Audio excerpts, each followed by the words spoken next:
Hi, Anne. Thank you for joining the Once Upon a Binge podcast today. Oh, hi, Becca. Thank you for inviting me. I was really excited to have you on the podcast because I followed you on Instagram for quite a while now. And I love your Instagram page because I find you bring a lot of fun and a lot of personality to your page. And whenever I see you online, I think, I bet she's great to work with because you bring so much personality. And I always love your analogies that you bring as well. I think I've called you before the analogy queen, so we might get into Mm. that today. But yes, I'm really excited to have you here. Oh, thank you. I have a funny relationship with Instagram. I love it. And also, like a lot of people, sometimes I'm a bit tired of it because you have to produce content and all of that and the comparison game. But I do like the fun stuff of Instagram. And I think my point about this is that eating disorders are really serious and they're really tough to deal with. And I think you're not going to make it without a bit of humor. And so the way I am on Instagram is the way I am in sessions. Obviously, I'm a bit more unhinged on Instagram. But it's kind of me. That's who I am. I'm not putting on a front. I'm trying to be myself. And that's the thing that I really want about Instagram. I want it to be me. I don't want any filters. I don't want to show you a lot that isn't mine. So I show you nice stuff because everyone does, but I will also show you the fails and the mess in my house. I think that's who I am and I feel quite strongly about that. So I'm sticking to that and I don't have the perfect life and that's what I want people to see. Yeah. And I think there's something really powerful about showing that actually, because we talk in the world of therapy about therapists being genuine and bringing their congruent self to sessions. And I think that's what you're speaking to here, because that's what helps you build a relationship with the person that you're working with, because they feel like the person they're with is their true selves. And that opens up a place for the other person to also be equally as vulnerable and to be their true self in a session. Yeah. Yeah. Yeah. I think trust is really important. Yeah. You have spoken about previously about being a perfectionist or a recovering perfectionist. How does that come into your work, you say, with that kind of authenticity coming across with people? It comes up usually at 3 o'clock in the morning. I wake up and I go, did I talk about that? Did I say that in 2012? That's how it comes out in my practice. Before, it was a bit like, I need to prep a lot. I need to read all the stuff. But then I realized actually, a bit like podcasting, you do need to know what you're talking about. But at the same time, if you prep too much, you end up telling people what you want to tell them instead of what they need to hear at the time. And sometimes, for one reason or another, I don't have time to prep. And usually these are my best sessions. So now I know to not prep very much. I don't give myself too much time to prep. I do prep, but not for too long. Because if you gave me 3 weeks to prep, I would probably take 3 weeks to prep. But then it would be really dry and probably really dull. And it would be about what I want to talk about, which is not helpful. You're going in with your own agenda and then you miss those kind of golden nuggets that sometimes come up from the spontaneous conversation that you can have with someone, which again, I'm thinking in terms of therapy, there's so many parallels here with working with someone therapeutically that if you go in with an agenda of we're going to do this, are you really meeting the client with what their needs are and what they wanted to bring to the session? Or are you missing them because the session's more about you than it is about them? Yeah.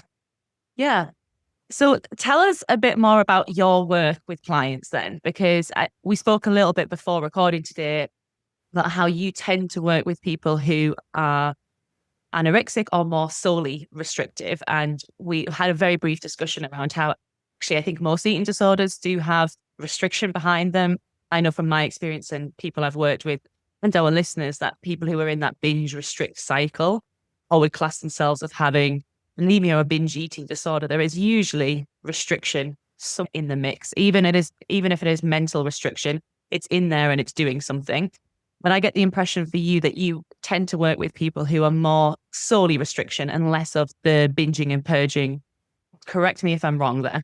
No, you're right. Just to echo what you said, I think all eating disorders are about restriction. And a lot of it is mental restriction. And then with that comes physical restriction as well. The kind of clients I tend to see or I tend to attract are the people who have anorexic tendencies, orthorexics quite a lot. I do see people with bulimia as well. So, there is obviously restriction there. There will be binge, there will be purging or compulsive exercise. I don't tend to see people with binge eating disorder. As I told you, it's mostly because I don't think I'm that good for them. And frankly, I think there are people who are going to do a better job than I will. I don't want to do a bad job and add to the trauma those people have already suffered. So I'm not going there. But yeah, anorexia, orthorexia, and obviously I was fed with like physical kind of restrictive tendencies. That's the type of people that I tend to see. Is that intentional, or is that just how it's naturally happened? Because I always find this really interesting when people talk about the clients they work with and their niche. Half the time, it doesn't seem like people have intentionally gone down that route. It's just there's something about your energy, the way you work attracts a certain clientele. So I'm curious for you. Yeah, absolutely. I didn't really choose that. But the funny thing is that I didn't even want to work with people with eating disorders. If anything, I did not want to do that at all. So for the people who don't know me, I had an eating disorder. I had anorexia as a teen, and then I got better. And then later on, I decided to nutrition. And I remember one of the module leader, or whatever they were called, asking people if they wanted to work with eating disorders at one point. I remember thinking, hell no, I'm not doing that. I've been there, done that. I'm not interested. This is not why I came to nutrition. I want to show to people precisely that food is really powerful and it can make you better and blah, blah, blah. So I didn't want to do that. But then when I started practicing as a general nutritionist, I don't really know why. I might have put something in my website to say that I had my problems with food when I was a teenager. Sorry. And then I had lots of people coming to me with clearly disordered eating/eating disorders. And I had to turn them down because I wasn't trained. But then it made me think, oh, maybe I should look into that. But people came to me, and these people were already people who were sort of like anorexic. So I seemed to be attracting them. And then I carried on working with those people because I think they can see in me that I understand what they are going through. I know, I always say this, I know what it's like to be scared of eating a potato, which other people might just think it's just a potato, just get on with it. I know what it's like. So there is some empathy there. And I think for a lot of my clients, they choose me because also I have recovered clearly. It doesn't mean that the way I recovered is the way they will recover, but I guess it gives them hope that you can be really ill and then you can be really well. And it's not like I've been well for 6 months. I have been well for a very long time. We're talking like almost 25 years now. So it's a long time. Yeah. I do think that there's something really powerful in knowing that the person you're working with has been through it as well, and that they really, truly get it. We had a comment on the podcast, I don't know, a while ago now, where we were talking about something on a short and someone put, it's just food, it's not that deep. And I was like, deep. And I think that's what people, they want to come to someone who really gets that it is that deep, like really understands the fear or the anxiety or the shame, like especially when it comes to shame. the shame around it. So I think that must play a role in why people come to you if they know you have that experience. But I'm really interested because you said actually you had anorexia when you were younger, but then you went into nutrition. But it wasn't for that, because a lot of people who have had some kind of disordered eating or eating disorder past, I'm including myself here, tend to go into this work because of that experience with some intention of trying to help others with what they have experienced, giving back to the world what they felt like they didn't have at that time, that kind of thing. But that sounds like it wasn't the case for you, which I'm really curious about what led you into nutrition then. No, it wasn't the case. But don't get me wrong, I'm sure the interest in nutrition and food in general must have been sparked by the eating disorder, clearly. The food, I don't know, because I think I've always been interested in food, and I know we might talk about it later, but I've always been interested in food. And so the food and the eating disorder were like a weird mix, because I'm someone who really likes food, but then I was denying myself the food. So I don't think the food came from the eating disorder, but it really made it blossom in a weird way. But the interest in nutrition must have come from the eating disorder, but I didn't want to become a nutritionist to help people with their eating disorders. Absolutely not. I think I was a bit evangelical about, food is great. So let's tell everyone that food is actually fine and it can make you better. Like, which it is, but I think I was quite evangelical about it. You don't need to be afraid, but I didn't want to talk to eating sort of people necessarily. I wanted people to feel safe around food, to know that actually food was part of their toolbox. In the same way you might have medicine and stuff, but actually if you feed yourself well, you can be well. I think that was my optic or my angle, I think. Yeah, that's interesting. It's funny how you said that you've always liked food, okay? And that was maybe how the eating disorder kind of, it was interconnected to the eating disorder. The like for food was there first. Because I remember when I was a teenager and I was struggling with bulimia at the time and speaking to one of my friends at the time. And her response was, I actually think your issue is not that you don't like food. It's that you like food too much. She was like, you like food too much and that's why you binge on it. And I remember at the time feeling really ashamed when she said that, because it felt like, oh, you're just too greedy. You just like it too much. You just can't stop yourself. But equally at the same time, I think she had a point in that I do like food. Now I'm fully recovered. I'm someone who just like going out for food. I'm not someone who's, oh, food is just a necessity, right? It's not just I eat as a functional thing. I do enjoy social events with food and I enjoy cooking and all of that. So yeah, it just sparked that memory for me. I don't think she was right. I think maybe she had a point that you like food, but I don't think people who binge because they like food too much is the opposite. They often people who binge don't even like the food that they're eating. They're not doing this out of pleasure. They are doing this to numb, to hurt. So I think it's misplaced, and maybe she did not necessarily understand bulimia or eating disorders, but to say that you like food too much and that's why you binge, because there are all the ways we could also extend it to like all the chefs who love, but they don't binge. Yeah. And the shame you must have felt. Sorry about that. That doesn't sound good. No, it was horrible. And I don't agree with her. I actually don't agree with her at all. But I'm trying to understand. Maybe that was her thought process. Who knows? Yeah. Who knows? We're not friends now, so we can't even ask her. So she's listening. So tell us a bit more about the way you work with clients then, because this is something I mentioned I really wanted to go into on the podcast, because online you show a lot of the food that you cook and you cook with clients and show the meals that you've cooked with clients. And I've never seen that before. Now, I might just be living under a rock and have never seen this before, but a lot of dietitians and nutritionists that I follow talk about working with clients and talk about like nutritional content of food and also developing a healthy relationship with food. But I don't see many of them that actually get right in there in the kitchen and do some cooking with their clients and sit down and eat it. So that feels quite unique for me, but I really like the hands-on approach. So tell us more about it. I actually only do that with one client because she suggested it. Most of the time, I work online, first of all, most of the time. But if people are local to me and if they really want to come to me, then they can. But I don't work in a clinic anymore, so I work at home. Sometimes people come for one session just to meet me at the very beginning because they're a little bit afraid, which makes sense. And after that, we move online because it's easier in terms of timing and stuff. But I've got a couple of people, 2 or 3 people who come to me all the time. And one who specifically asked whether instead of doing regular sessions, we could cook instead. And so we talk about her a week, or now I see her every 2 weeks, so her a couple of weeks, and we cook at the same time. And we eat also together. Unless we're making something, and I think next time we're making biscuits or something. So she will then bring a Tupperware and then take them home, or half of them home, and then she has to eat them during a couple of weeks. So yeah, we chat and we cook together. And the reason why she wanted it is because this young lady has had an eating disorder for a long time. And a lot of her childhood or teenage years were spent with the eating disorder. And basically, she's never learned to cook.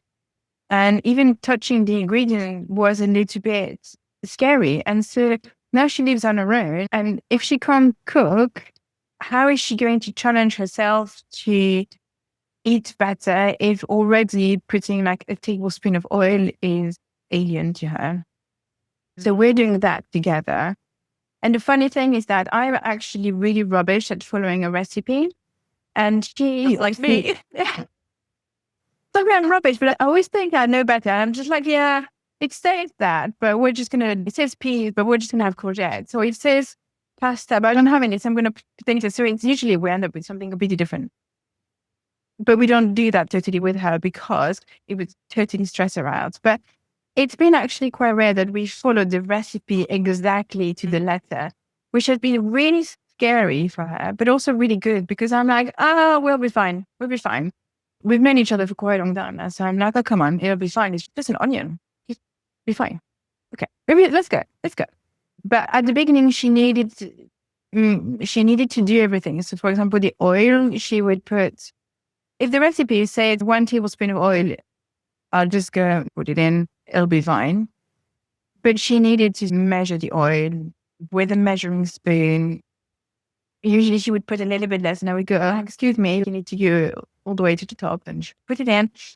Now she trusts me to do it while she's, let's say, like flipping an onion. I'll put the oil in and she knows. And she also knows that I'm not going to put 2 tablespoons. If there's 1, I'm putting 1. I'm not lying. So we've got this trust that I was talking about at the beginning. And it's helping her to branch out. And without talking too much about her specifically, this person has been used to eating a lot of vegetables on the side. And she hasn't been really used to like normal portions of regular recipes where you have a plate of pasta with maybe some chicken and broccoli in there. And that's it. That's what you're eating. She was used to having a plate of whatever with small portions of maybe the pasta and the chicken. And then almost like 3 satellite side plates of vegetables, which isn't normal. So it's been good for her to see what a normal plate looks like, a normal portion. Yeah. That's really interesting because it's like a lot of my experience is more in like binge restrict eating disorders and supporting people with that. I have supported some people with anorexia when I worked at Beat. So I used to work for Beat, the eating disorder charity. So inevitably there were people there who had anorexia and it was solely restriction. Like you say, I don't think I'm the best with people who are just restriction because I find working with the different parts, like the binge part and the restrict part and the conflict that's between them, that's where I'm better at helping people.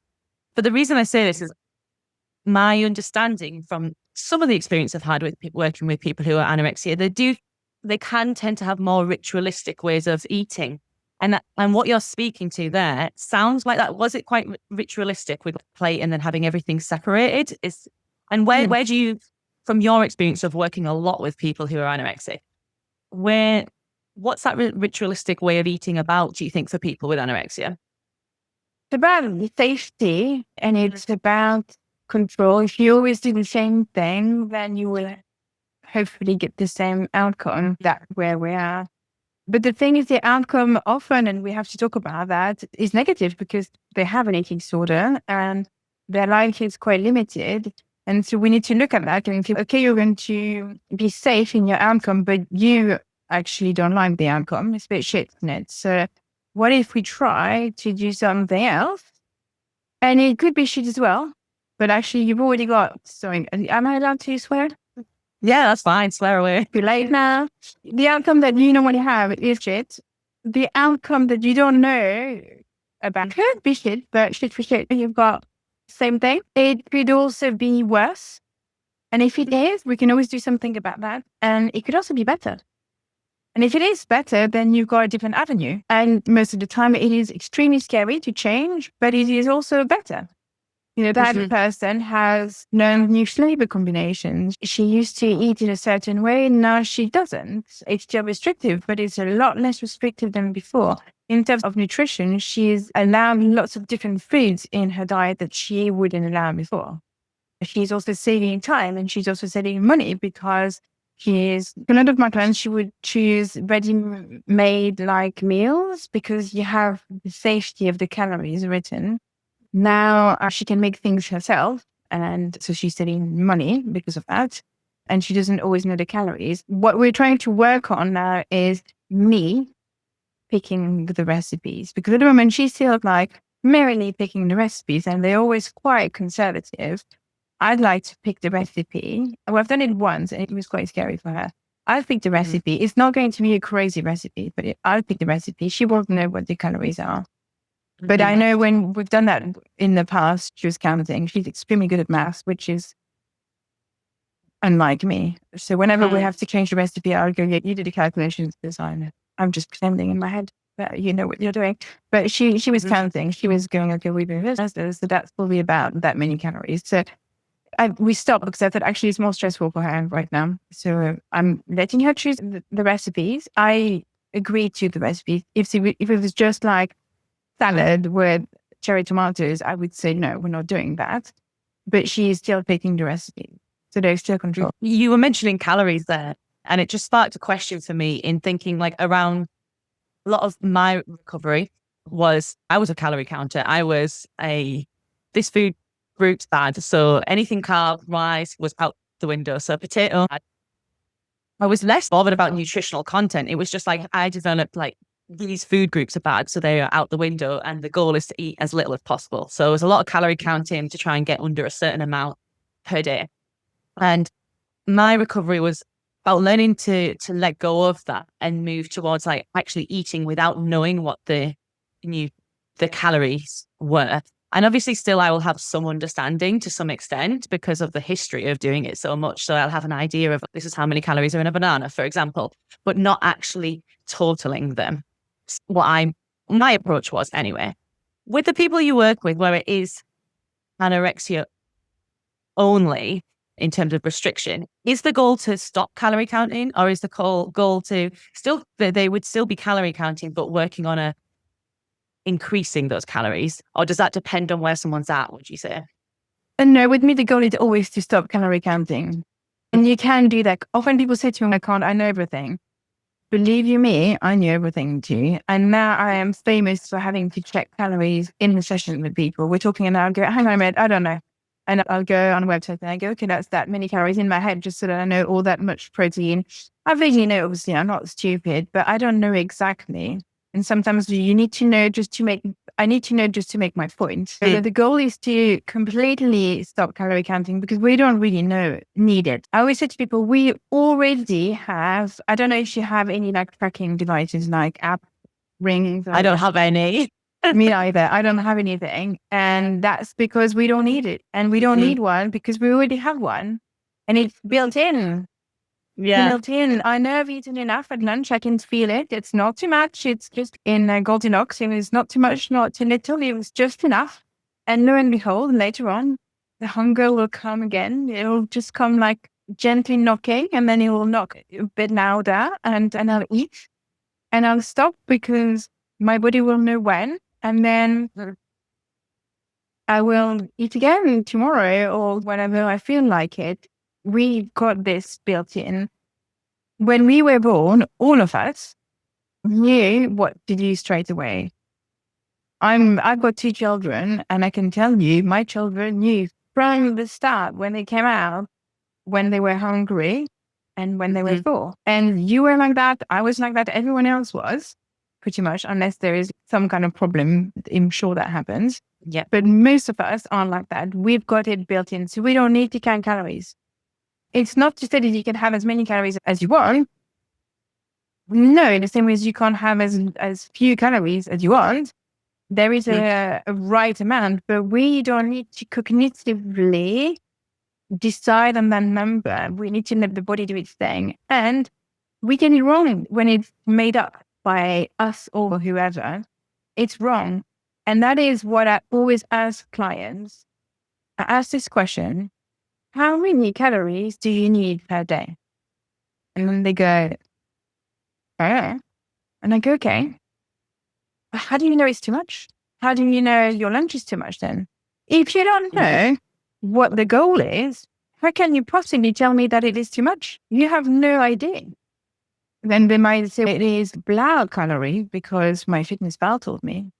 But my fitness pal doesn't know you really. It might know that you're, 5'2" female who exercises 3 times a week. Okay, that's easy to put into the system. But my fitness pal doesn't know whether you have an eating disorder.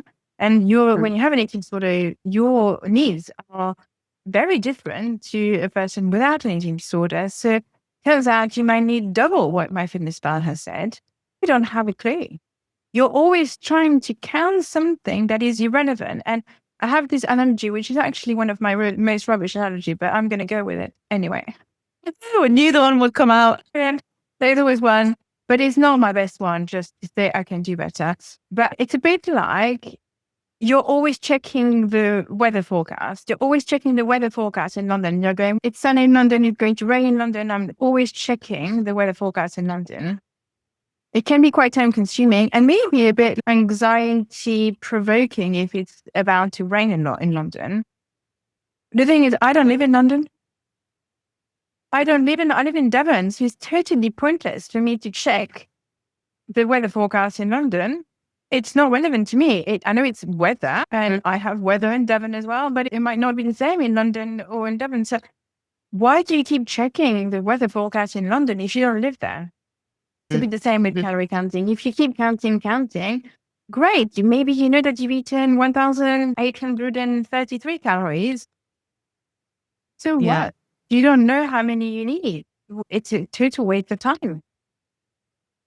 Yes, this external machine doesn't know us, but also it's based on what you put in it. So I remember when I used to use MyFitnessPal, and I was in an eating disorder when I was using it. So I would put my weight in and I'd put how much I exercised in. But even that was distorted because I might have weighed myself and gone, I'm going to add just an extra couple of pounds there just so I'm not tricking it. And then the exercise wise, it would say, is it moderate exercise? Is it vigorous exercise? Looking back, it was definitely vigorous, but I was like, I'm going to put moderate just to be safe. And then even when I put in the calories, I was always putting, so say I knew something was 80 calories, I'd be like, I'll just put 100 in. I'll just round it up to 100 just to make sure I don't go over. So then MyFitnessPal is telling me, oh, based on your exercise and what you've eaten, this is how many calories you've got left. But actually that's all flawed because I was in control of putting it in and my mentality was massively distorted by an eating disorder. So I was putting in all these different digits that actually weren't accurate anyway. So you can't really even trust what it's saying. Absolutely. You're totally right there. And it's a really good point.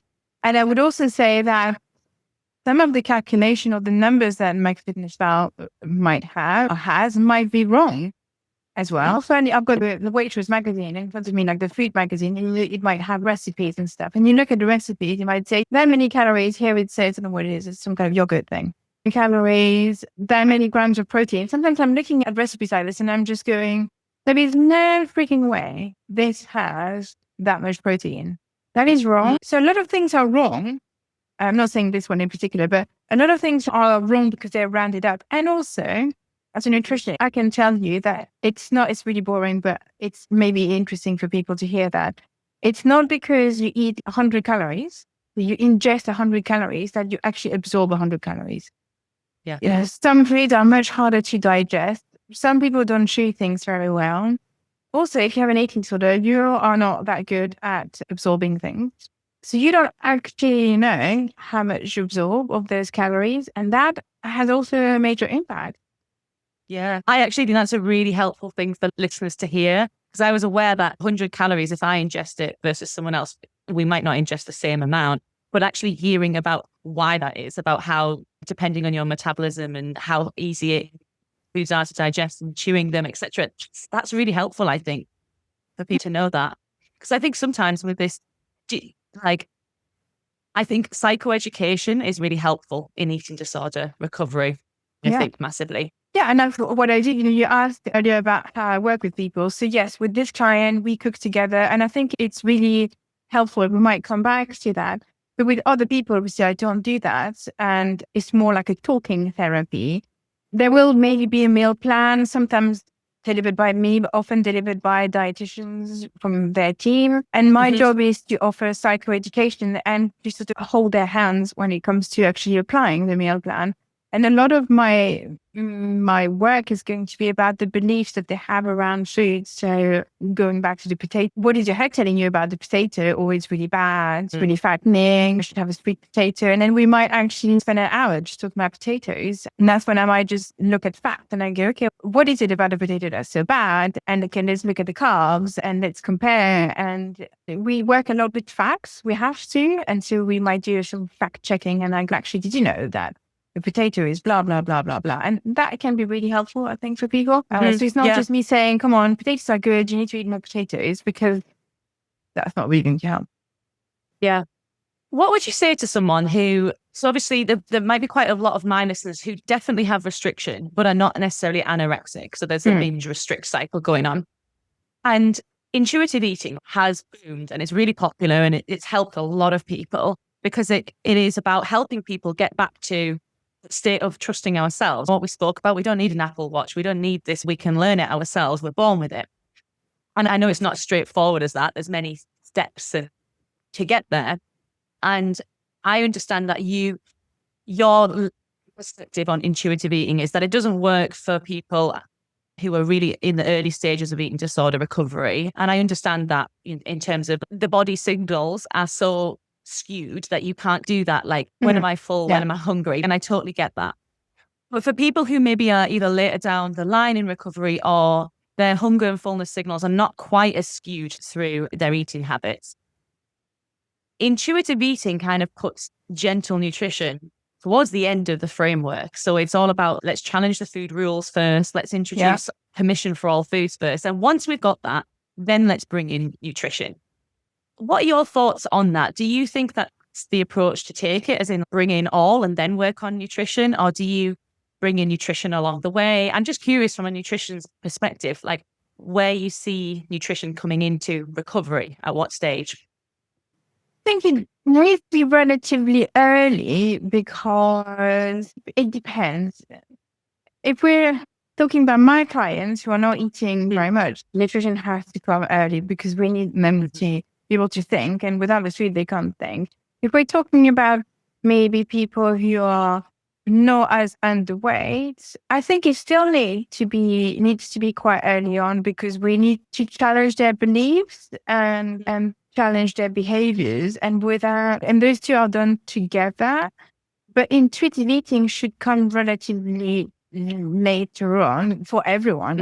I think we have to learn, and I think also it depends on people. Some people might know more about nutrition than others, but I find that a lot of people have quite skewed views on nutrition, so they think they know everything. But then I fact check and I go, actually, that's not right. And that's not right. And if you keep believing that, then of course you're going to do that, because that makes sense. Why? If you think potatoes are, I don't know, inflammatory and they are going to give you cancer, then of course you're not going to want to eat the potatoes. But actually, if we look at the studies, I can tell you that this and this, and actually potatoes will do that to you. Don't know if that answers your question. No, I think it doesn't. I think it's a really hard question to answer, because it's like a blanket statement question, but it's not like that, is it, when you work with individuals? Because everyone's different and got different needs.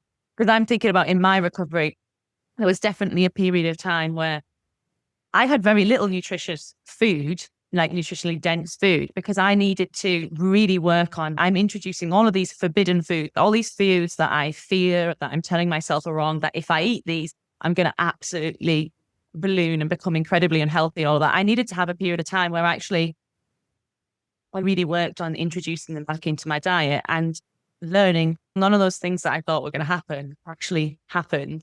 Yeah. And then I did start to bring nutrition more back into the picture after that period of time. Some people that might not work, that might be too scary, and it might need to be a more gentle approach. And I've spoken with Sarah Desange about this, the binge eating therapist, and she switched to nutrition. She was like, I felt like I needed something a bit more gentle rather than a all in and then bring all the nutrition in later. So I think it really varies, doesn't it?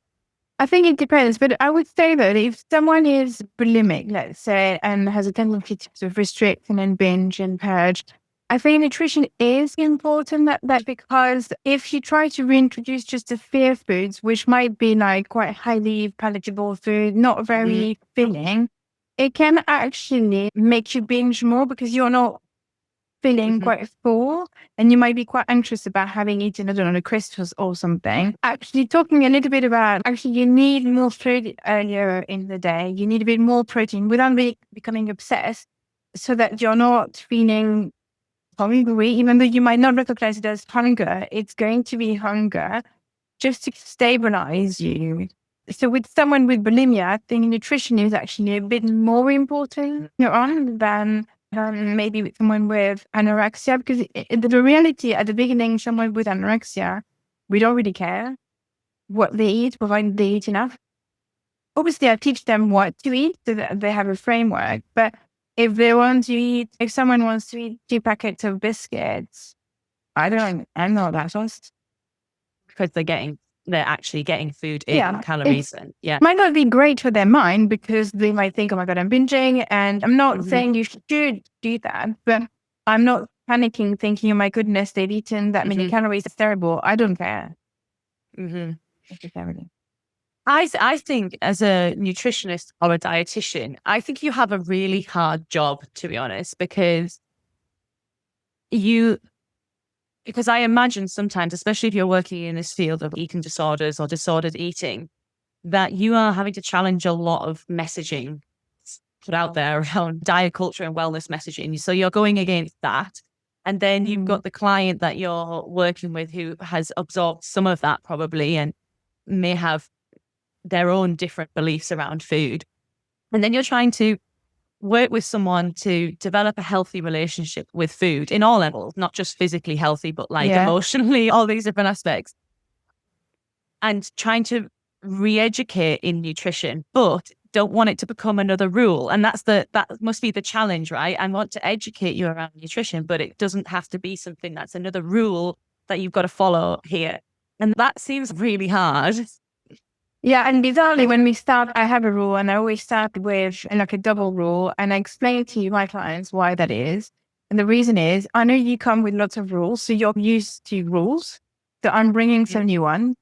But I explain that to them at the start, and later on, I don't even need to explain it. But the rule becomes not irrelevant because it's not defunct, but it's not as clear cut. For example, on Friday, it was just me and my youngest having dinner, and he asked for fried chicken. So I was like, okay, fine, we're going to do that. But to be honest, he asked quite late on. I was quite hungry, so I was like, oh, can I be bothered to make fried chicken? It didn't occur to me to buy it. That is not how my brain is when it comes to food. But we don't have time to go into food. But anyway, so I was always going to make it. So I thought, okay, I'm going to make fried chicken. The idea of making chips as well, which you would quite have liked, was a bit too much for me because I was basically starving and I wanted to eat. I didn't have time. So we had fried chicken with peas. And then I put that on Instagram, saying he wanted fried chicken. I made fried chicken. And one of my clients, she's lovely. She sent me a message poking fun at me. She was like, excuse me, where are your carbohydrates? What is this? And I was like, okay, fair enough. However, obviously the chicken was coated and it was like coated, like it had a double coat of crumbs. And then what I didn't show, because I'm not going to do what I eat in a day, but what she might have forgotten is that I had also made a banana and chocolate cake that afternoon. So that was our dessert. And so I responded to her saying, well spotted, that's great. However, your carbs don't all have to be on your plate at that stage. You can eat the carbs after. Also, at my stage, because I'm not trying to recover from an eating disorder, even if I had eaten boiled chicken and peas, it wouldn't be the end of the world. It's not a balanced meal, but it's not the end of the world. But normally, I would expect some carbs on that plate, but it can come after. I still had some carbs on my plate, but the bulk of my carbs came after. So it goes to show that even though I have a rule about that at the start, later on, when you're more of an intuitive, you're not in recovery, you can be a lot more flexible. But at the beginning, you have to be quite rigid. And I think it works okay. Or why did you explain it to people? It works okay because they're used to being rigid. Yeah. So that rigidity actually, the rigidity that you get with an eating disorder, we can use it to our advantage at the beginning, is what you're saying. Yeah. Yes. And I remember at a point in my eating disorder, I was doing mechanical eating. So I was like not going any longer than 3-4 hours without having a meal, and there was snacks and everything was planned in. I didn't necessarily plan exactly what I was going to eat every single day, but that I knew I'm going to eat at this time and that time, and in between there I'm going to have a snack.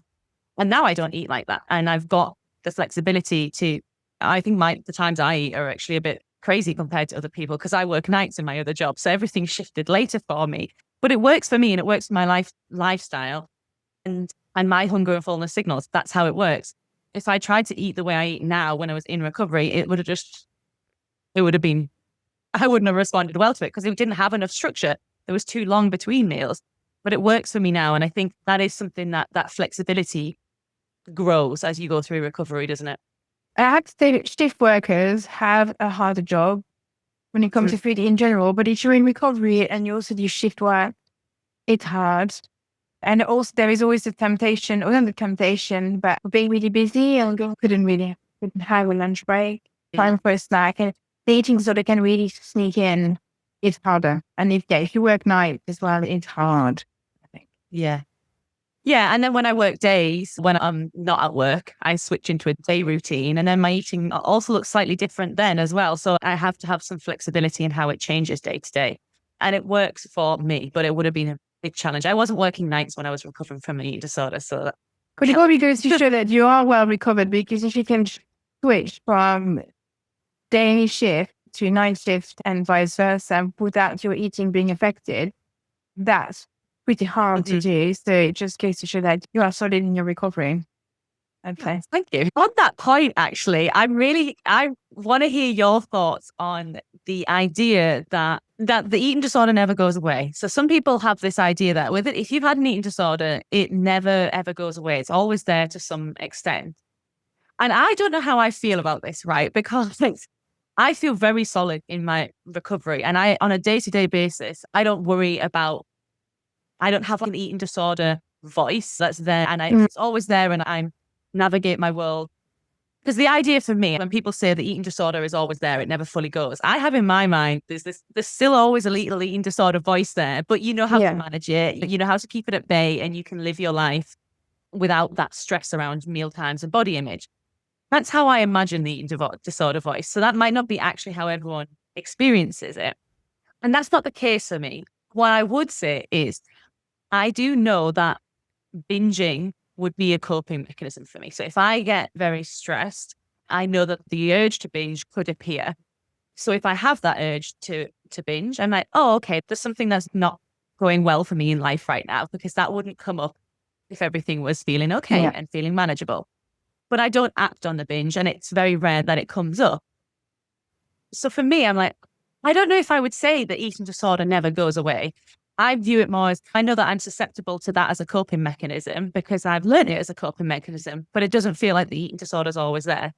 My experience, obviously everyone's experiences might be different. What's your thoughts on this idea of the eating disorder never goes and there's an eating disorder voice there?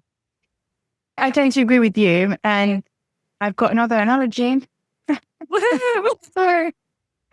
I don't think you're able to see it on camera. It's a bit, I have to bend my arm, but I have a scar from here to here. Can you see it? Yes, yeah, I can see that, yeah. Okay. It's a long time ago. I failed running backwards. Long story. Broke my wrist. And so, broke my wrist. So I had to have an operation. They had to put a metal plate in there.